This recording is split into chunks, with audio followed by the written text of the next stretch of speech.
Bismillahirrahmanirrahim. Assalamualaikum warahmatullahi wabarakatuh. Saya Tasyarif Maulidia dari Prodi PAI Pagi semester 5. Di sini saya akan menjelaskan dinasti Bani Umayyah, pelopor kemajuan perbedaan Islam, materi SKI MTS kelas 7 semester 6. Sejarah dinasti Bani Umayyah. Secara berdirinya dinasti Umayyah berasal dari nama Umayyah bin Abdul Syam bin Abdul Manaf, yaitu salah seorang dari pimpinan kabilah Quraisy pada zaman jahiliyah. Bani Umayyah baru masuk agama Islam pada Fathul Mekah, memasuki tahun ke-40 Hijriah atau 660 Masehi. Pertikaian politik terjadi di kalangan umat Islam. Puncaknya adalah ketika terbunuhnya Khalifah Ali bin Abdul Thalib.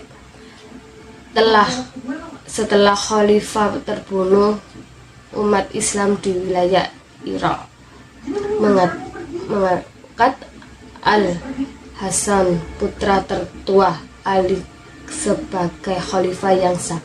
Sementara itu, Muawiyah bin Abi Sufyan sebagai gubernur Provinsi Suriah Damaskus juga menempatkan dirinya sebagai khalifah. Sistem pemerintahan Bani Umayyah, di mana masa Muawiyah bin Abdul Sufyan inilah kesuksesan bersifat monarki helidentis, kepemimpinan secara turun-temurun mulai dikenalkan, di mana ketika dia mewajibkan seluruh rakyatnya untuk menyatakan setia terhadap anaknya, yaitu Yazid bin Muawiyah.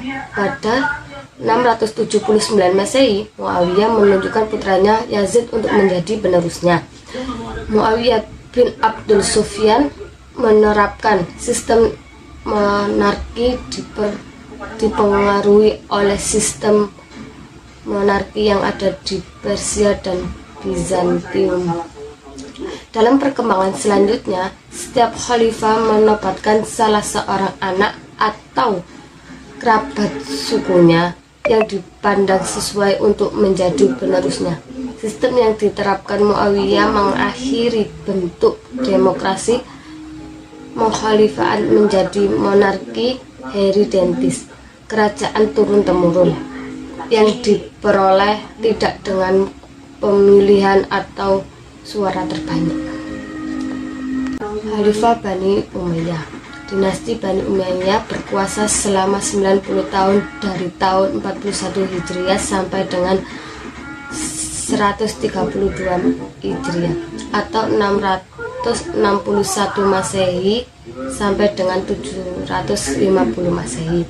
Selama dinasti Bani Umayyah terdapat 14 antara lain. Yang pertama, Muawiyah bin Abdul Sufyan dari tahun 41 sampai 60 Hijriah atau 661 sampai 680 Masehi.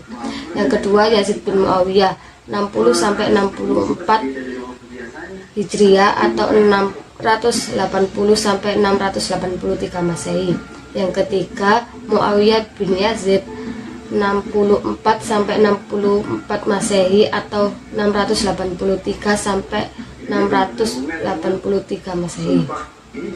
Yang keempat, Marwan bin Hakam 64 sampai 65 Hijriah atau 684 sampai 685 Masehi.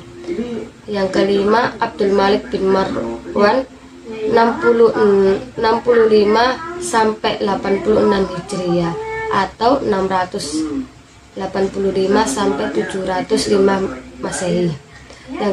Yang keenam, Walid bin Abdul Malik 86 sampai 96 Hijriah atau 705 sampai 715 Masehi. Yang ketujuh, Sulaiman bin Abdul Malik 96 sampai 99 Hijriah atau 715 sampai 717 Masehi. Yang kedelapan, Umar bin Abdul Aziz 99 sampai 101 Hijriah atau 717 sampai 720 Masehi. Yang ke-9 Yazid bin Abdul Malik 101 atau sampai 105 Hijriah atau 720 sampai 724 Masehi. Yang ke-10 Hisham bin Abdul Malik 110 sampai 125 Hijriah atau 724 sampai 743 Masehi. Walid bin Yazid bin Abdul Malik 125 sampai 126 Hijriah atau 743 sampai 744 Masehi.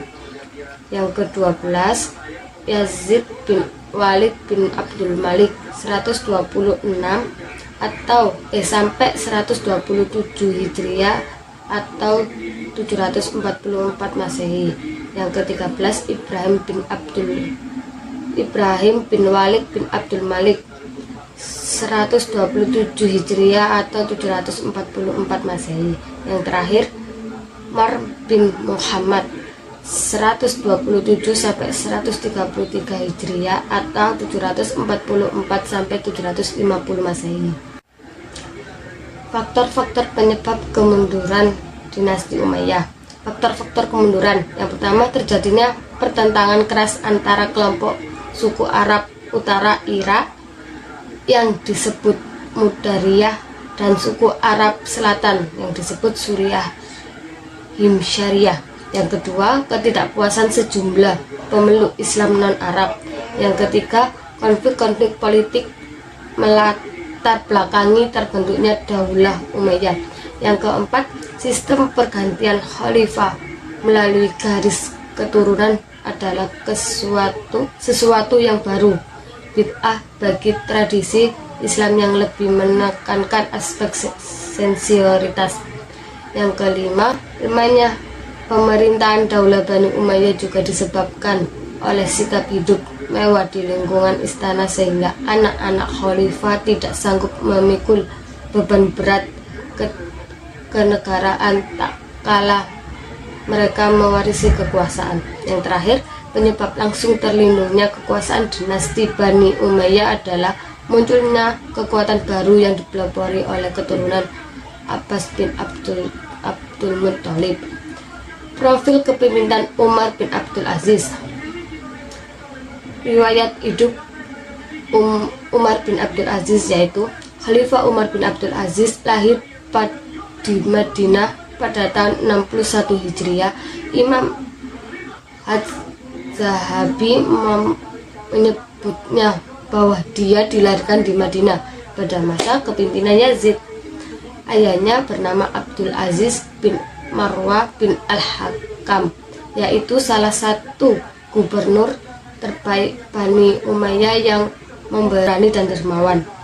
Ibunya bernama Ummu Hashim binti Hashim bin Umar bin Khattab. Ia memiliki 14 anak laki-laki serta 3 anak perempuan. Ia meninggalkan harta warisan sedikit buat anak-anaknya. Setiap anak laki-laki hanya mendapatkan jatah 19 dirham saja.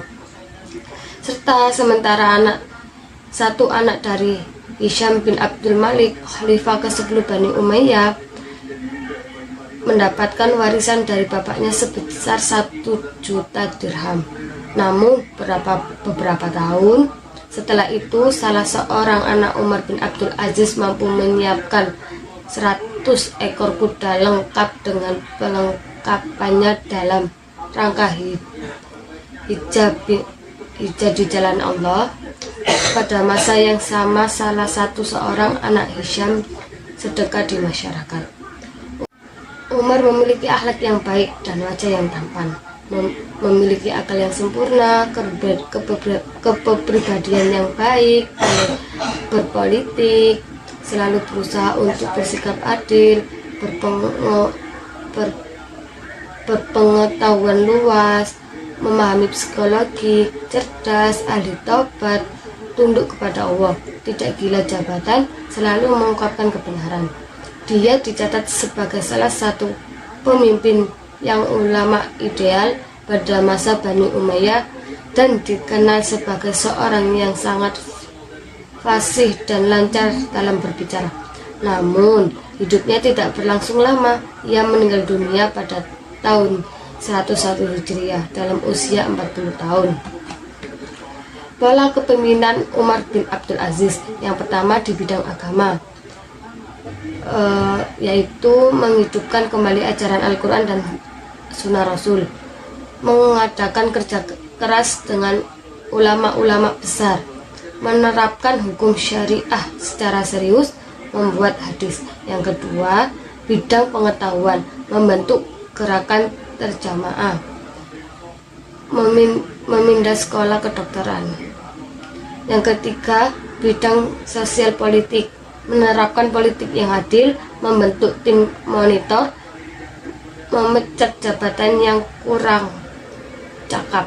Yang keempat, bidang ekonomi, mengurangi beban pajak, menghapus sistem kerja paksa, menyantuni fakir miskin dan anak-anak yatim. Yang kelima, bidang militer, dan yang keenam, bidang dakwah dan perusahaan wilayah. Kepribadian Umar bin Abdul Aziz. Umar bin Abdul Aziz merupakan sosok pribadi yang baik. Dia memiliki karakter yang hampir sama dengan karakter yang dimiliki para Khulafaur Rasyidin, sehingga ada para ulama memasukkan beliau sebagai Khulafaur Rasyidin yang kelima. Adapun karakter yang dimilikinya, yang pertama, sangat takut kepada Allah. Yang kedua, zuhud atau sederhana. Yang ketiga, rendah hati. Yang keempat, wara. Yang kelima, sabar. Yang keenam, tegas. Dan yang ketujuh, adil.